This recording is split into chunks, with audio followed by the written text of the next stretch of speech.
Welcome to the Child Hunger Project, where every voice matters in the fight against child hunger. I'm Craig Shawn Williamson, and together we will discover some innovative solutions and share some inspiring stories that prove every action matters.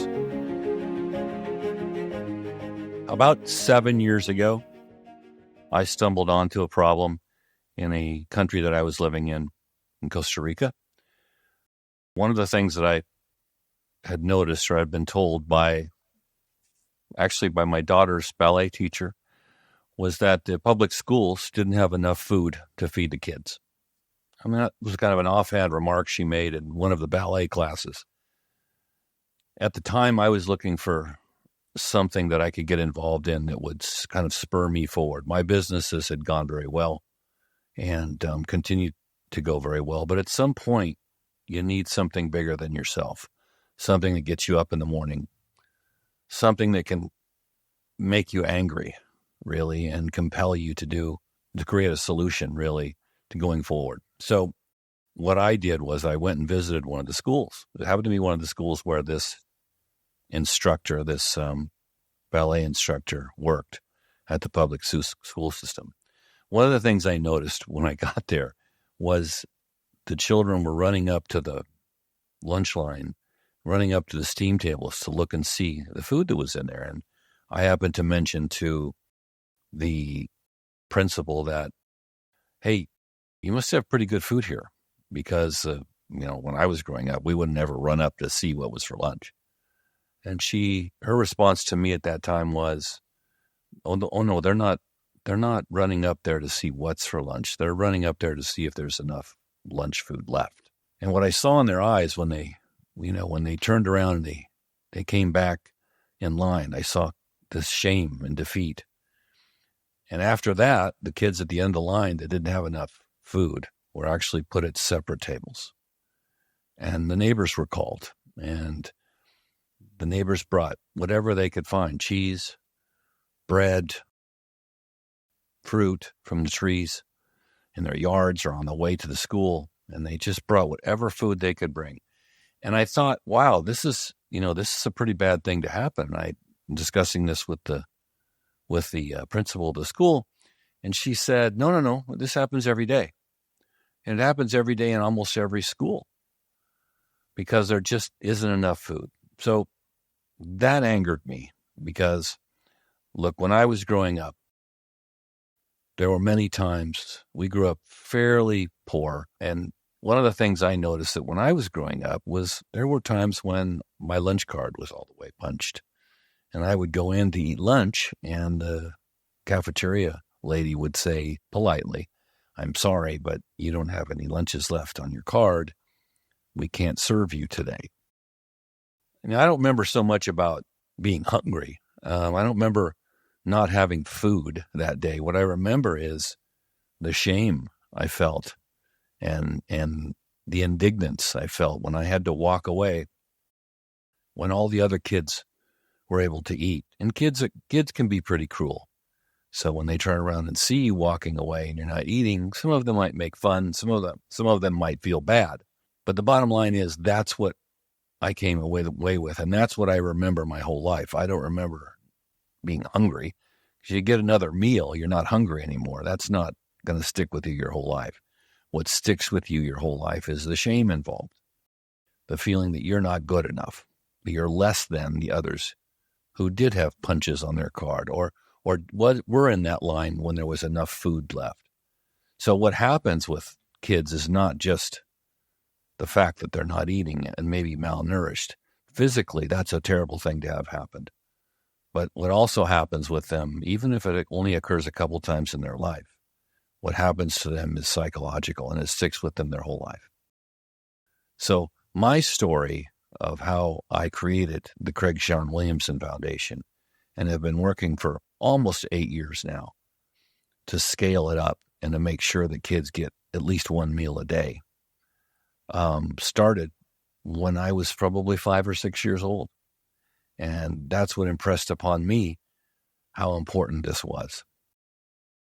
We have spent a lot of time and went to dozens of schools. I actually visited 55 schools in Costa Rica. and pulled out the accounting records and looked at them and had long discussions with the principals and the teachers and the school council and with the students. And we spent a lot of time doing whatever we could. It's kind of a method of just providing the funds to them. It's sometimes literally Western Unioning money to a school that didn't have enough money to buy enough food for that week. We've done that for 6 or 7 years, and now we've scaled into an organization that has created a worldwide platform that can raise money anywhere in the world. That program is called Bingo for Hunger. It is a platform that can be played by donors anywhere in the world. They donate money, and they literally get into a gaming platform and play bingo with other donors from anywhere in the world. The funds that come into that gaming platform go to feed kids in the most crisis areas where they may not have enough food in the school to feed all of the kids, even for one day. Or they may be just short 10% of the kids. Or they may be during the holidays where the school's not open.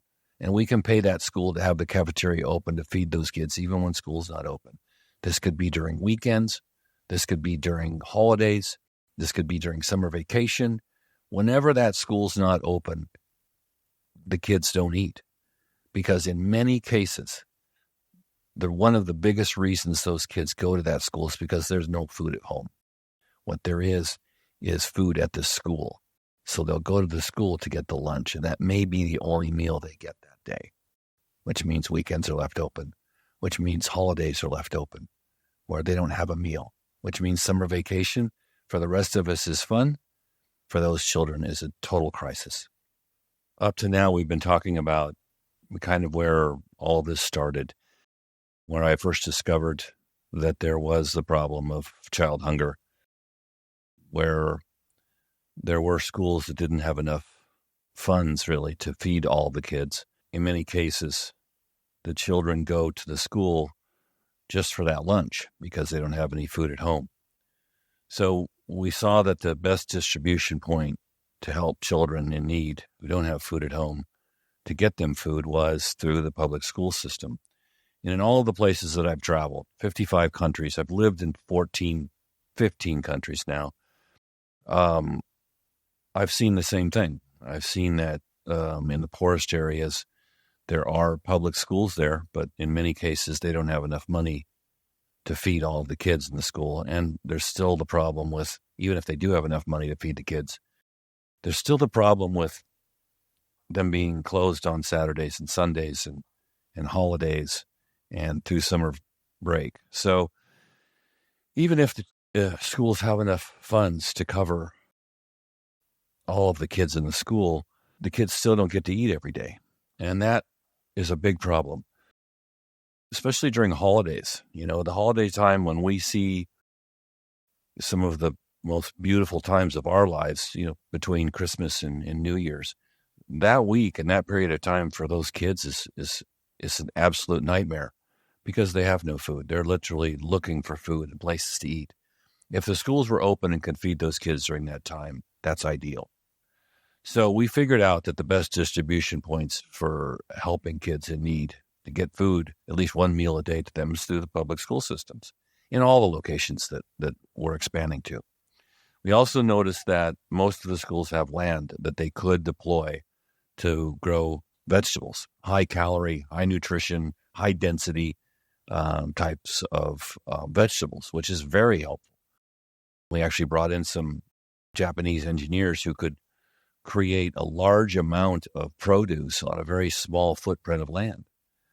That's all into a model that we built called the Zero Hunger Zone. One of the other things we learned was that in many cases, the utilities, water and electric, in a lot of the countries are increasing their prices, and the schools don't get a break on that. So they would be increasing their prices. For instance, electric companies in some of the countries that I went to are increasing their prices faster than the amount going to the schools is per year. So the electricity may go up 8% every year in price to the school, but the school's budget only goes up 3.5%, which means they have to pull money from somewhere because in most cases, the school is not allowed to be open and feed kids unless they have electricity.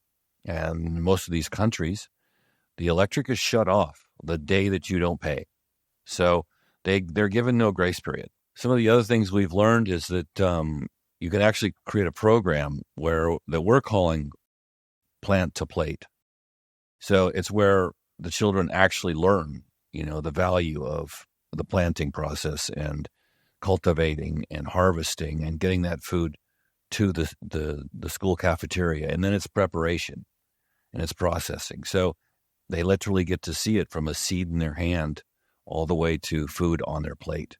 Very, very powerful program. Gets food in their belly, and they learn about where that food comes from. We've learned all of those things over the last 7 or 8 years. And most importantly, we learned that we can impact this with enough funding. So one of the pieces that we've added now is a online gaming platform that literally is a 501c3 charitable organization, charitable gaming operation online that can be accessed anywhere in the world. What we're allowing now is for people to go and launch their own efforts into this gaming platform, and all of the proceeds that come through that go to their particular area.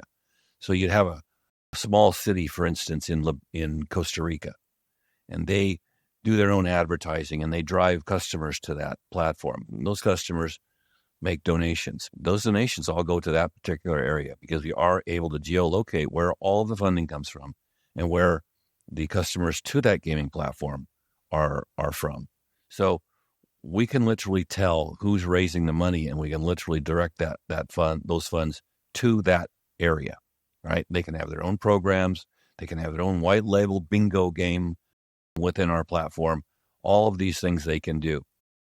At the same time, we're allowing our just general organizations that are raising money for hunger, we're allowing them to use the platform to raise money just for their organization.